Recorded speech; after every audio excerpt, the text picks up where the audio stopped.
Hello everyone and welcome to another episode of Riordanverse News, your one-stop spot for everything Riordanverse. Whether it be books, adaptations and everything in between, this is the place you want to be, so be sure to hit the subscribe button and the notification bell if you haven't already. We've got a lot of news to get into today, so let's dive into it. First up, before we get into some more adaptation news from Rick's Raters blog, let's get into some Rick Riordan Presents news in the fact that So What Chatter has recently posted that edits of The Plague God #2 have just been sent to the editor. He currently doesn't know what the book is going to be called, but his working title, shall we say, is The One with the Big Freaking Dragon in It. And that alone has made me more excited for this book's release. By the way, if you haven't read the first book, City of the Plague God, that is going to be linked in the description box down below, so be sure to go check out book 1 now. We got a fan update in relation to the adaptation news, which isn't fully confirmed, but has come from someone who knows someone who has been auditioning for the show. Now, people have been talking about how, they're really disappointed because audition tape seems to not really be being accepted anymore. But it has been noted by a fan that the callbacks that are coming in are still happening. So the callback that was mentioned in the previous post was just one of them. There are going to be multiple callbacks and more looks at audition tapes in the coming weeks. So it doesn't mean that anyone who handed in their tape a little bit later won't be looked at. This just means that it was the first round of callbacks, there will be more, and there will be more acceptance of tapes later on. And that was basically the situation. So if you have handed in your tape and you handed it in maybe possibly a little bit late in like January or February, don't worry, you may still hear back whether in the negative or as a callback. This person auditioned for Grover and they did get a callback later on. They auditioned a little bit late. So it just means they're doing it in stages and maybe still for the rest of this month. In musical news, the Lightning Thief musical has just been put on in Danville, California. And this is just really exciting that more places are putting on this musical, whether it be school productions, college productions, or just, local theatre productions. It's just very exciting and I'm glad that the musical was getting out. Now I can only hope that here in the UK, we'll be getting a Lightning Thief musical somewhere soon too. And in Solangelo news, Rick has been working on his edits and his, contribution to the Solangelo book with Mark Oshiro. The book is apparently incredibly long, to which Rick notes that he's throwing a paper ball at Mark's head, but he's adding his contributions and he's doing his edits and it works. So the fact that it's progressing still and the draft is still being worked on is very exciting. But of course, getting into the main big news of adaptation in relation to Rick's blog, we got basically a week in his adaptation life. Now we're going to be breaking it down in weeks. I'm just basically going to be covering the little bits of news that we have gotten from this post instead of going, day by day, because that'll take a little bit too long. So I'm just going to cover the main basic news. First up, there is a note that they have been reviewing episode 4's script, possibly making some changes and make sure everything fits right for the story and the character, alongside making notes for the showrunner, John.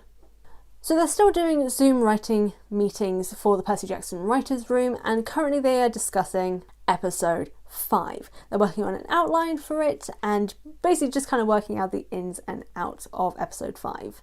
It then mentions that they are still doing Zoom meetings for the Percy Jackson Writers Room, which is basically a sort of mosh pit of brainstorming ideas from which section of the book they're adapting, how to deconstruct the basic elements of it and figure out how it will play on the screen, and then start putting the scenes back together again as a series of major beats or important moments in that section.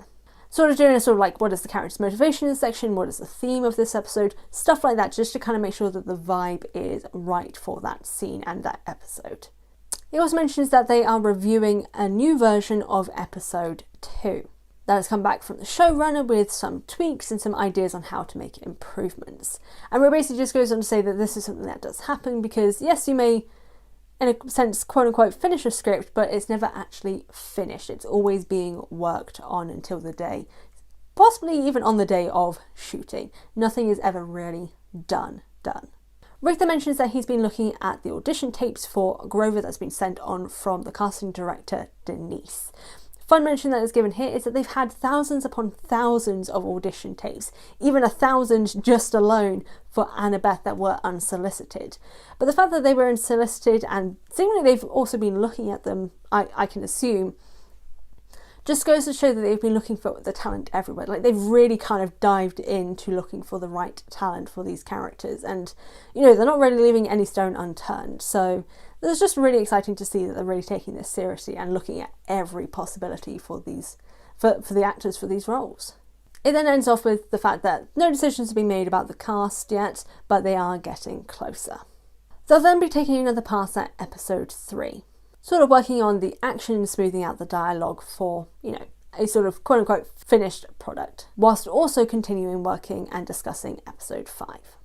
Fun continuation news of casting. Though they haven't cast the roles for the trio yet, and that is the most important one that they are focusing on, they have started having open discussions of, more older casting in the adult roles, or not necessarily the adult, just the older roles that aren't the 12-year-olds. In the case of possible discussions for Sally Jackson, Chiron, the gods, and older campers, which could include Luke, by the way, though he isn't name dropped.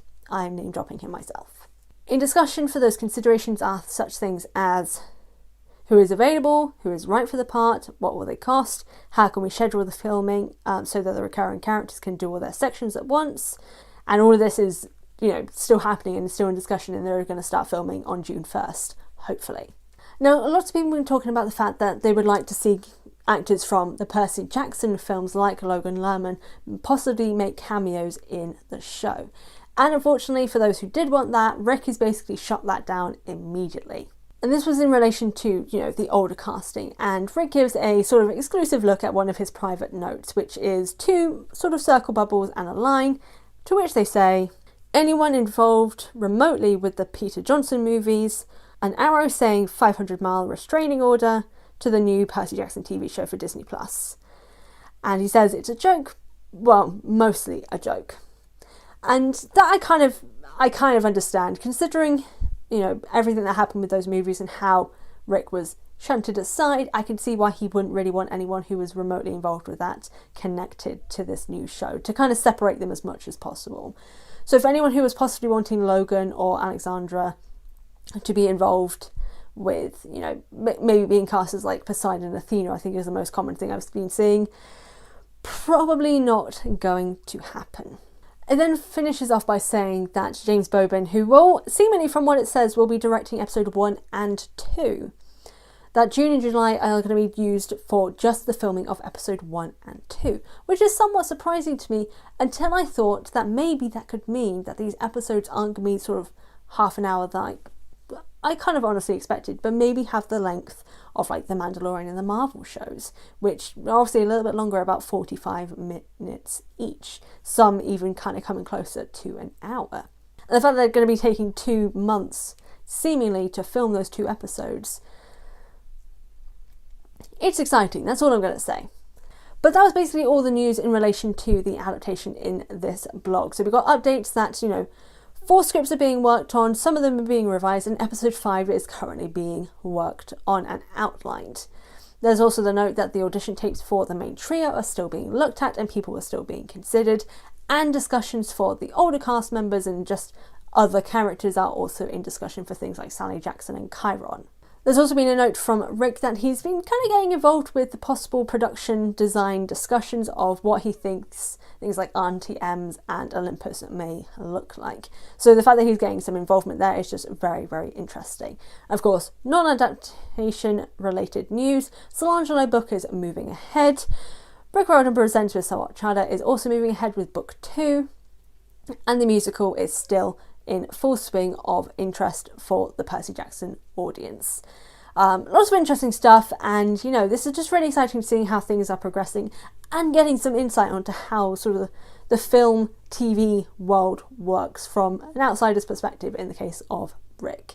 I'm very excited, this is great. What of this news have you enjoyed the most? What is the thing that you're most excited to hear about?